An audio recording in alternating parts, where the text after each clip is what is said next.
eu quero trazer uma palavra da parte de Deus ao seu coração.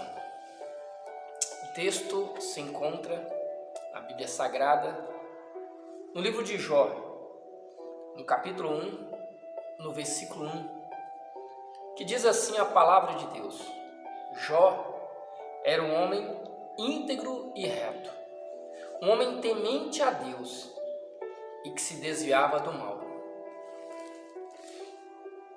Esse é o perfil, o currículo espiritual de Jó. Um homem íntegro e reto, um homem que temia a Deus e que se desviava, que fugia do mal. Mesmo Jó buscando constantemente a Deus, o texto sagrado diz que sucedeu que um dia, versículo 13 do capítulo 1, sucedeu que um dia, nesse um dia, que aqui eu chamo dia mau, ou, segundo alguns filósofos, alguns teólogos, o dia de desventuras em séries na vida de Jó, que pode suceder comigo e com você. Nós podemos ter um dia mau, um dia de desventura. Nós podemos ter uma semana de desventura, nós podemos ter um mês de desventura. Ou como nós brasileiros, nós estamos tendo um ano de desventuras. Um ano de coisas ruins, de coisas negativas. E o texto bíblico diz que nesse dia de desventura, nesse dia mau, Jó perdeu os bois e as jumentas. O fogo consumiu as ovelhas. Os inimigos roubaram os camelos. Até aqui, certamente nós podemos refletir dizendo: melhor que se vá os anéis e fiquem os dedos. Das tragédias, das desventuras, a menor possível, porque algumas outras coisas nós restituímos, nós trabalhamos para conquistar. E quando nós somos tocados na nossa maior fragilidade, e a maior fragilidade de Jó, e é certamente a nossa maior fragilidade, é quando as coisas ruins acontecem às pessoas que nós amamos. O texto bíblico diz que nesse mesmo dia, um vento veio sobre a casa onde estavam os filhos e as filhas de Jó. E a casa caiu sobre eles e todos morreram.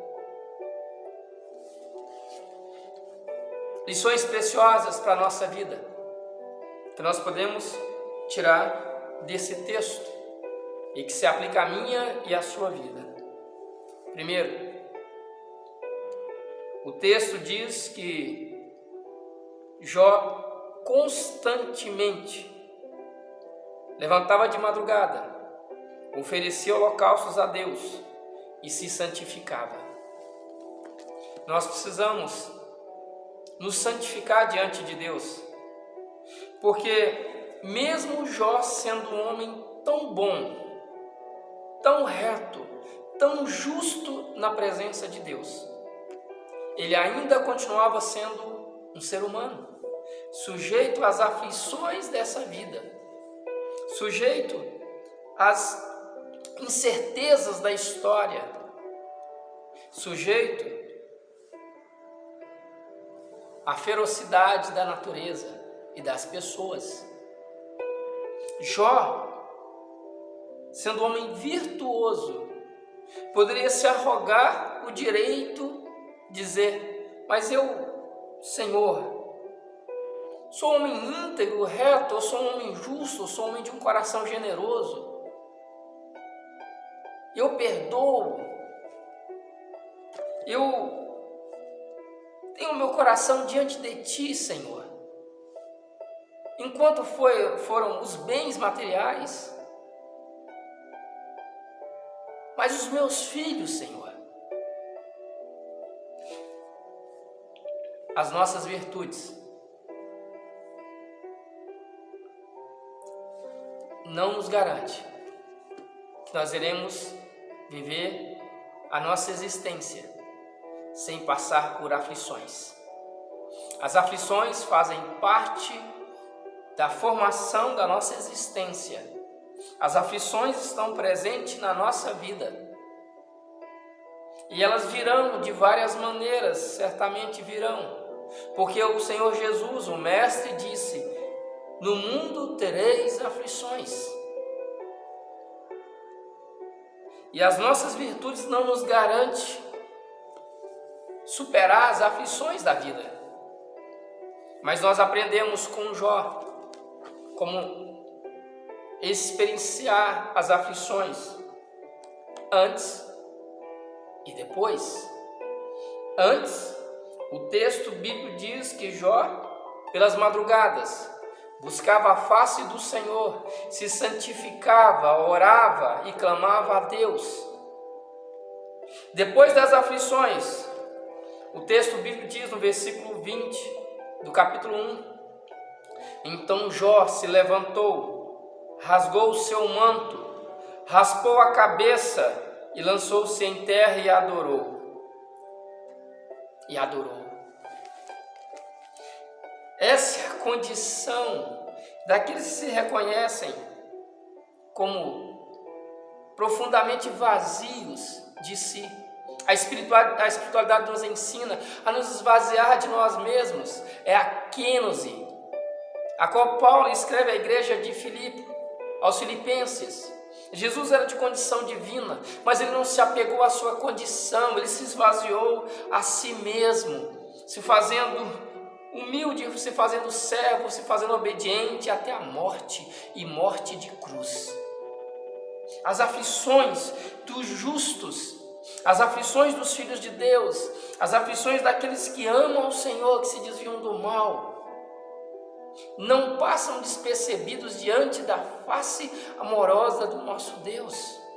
O Salmos 34, versículo de número 19 diz: muitas são as aflições do justo, mas de todas elas o Senhor livra. Mas como o Senhor livrou Jó?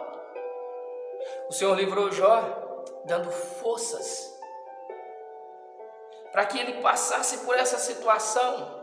Certamente Jó chorou, Jó sofreu, mas o ato de rasgar o manto, raspar a cabeça, mostra que Jó se reconhece como pó, se reconhece como um homem frágil, carente de Deus, necessitado de Deus, em todas as áreas da sua vida, carentes nos bens, porque os bens não eram suficientes, carente em termos dos filhos, que era herança que o próprio Deus o concedeu.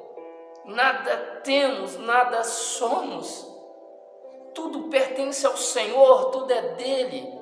O que nós podemos fazer é rasgar o nosso manto, rasgar o nosso ego, rasgar a nossa vaidade, nos reconhecer fracos, frágeis, pó nessa terra, e nos lançar na presença de Deus e adorá-lo, e buscá-lo de todo o nosso coração, e pedir a sua misericórdia e a sua graça, para que nós possamos suportar os dias maus, as aflições dessa terra. Muitas são as aflições desses dias de crise. Pessoas estão sofrendo com ansiedade, com depressão. Pessoas estão tendo o seu relacionamento familiar ruído, emprego sendo destruído.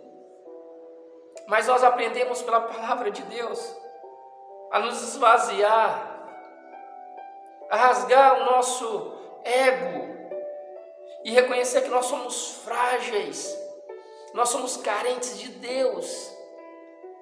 Não é o nosso dinheiro, não são os nossos diplomas, não é a nossa inteligência nem força que nos garante nesse mundo, que nos garante. É a força e a misericórdia que vem de Deus, o amor infinito do Pai, que nos faz acordar todas as manhãs e enfrentar as aflições da vida, e nos renovar em fé, e nos trazer alento, É a misericórdia e a graça de Deus que nos dá força para adorar o Senhor, mesmo nos dias de desventuras. Que você possa crescer na graça e no conhecimento do Senhor, rasgar o teu coração na presença dEle e adorá-lo com todo o teu coração, sabendo que você está no centro da vontade de Deus. Eu desejo a você sucesso e prosperidade em todas as áreas da tua vida, e que a paz de Deus, que excede todo entendimento, guarde o teu coração e a tua mente em Cristo Jesus. Que Deus o abençoe ricamente, em nome de Jesus.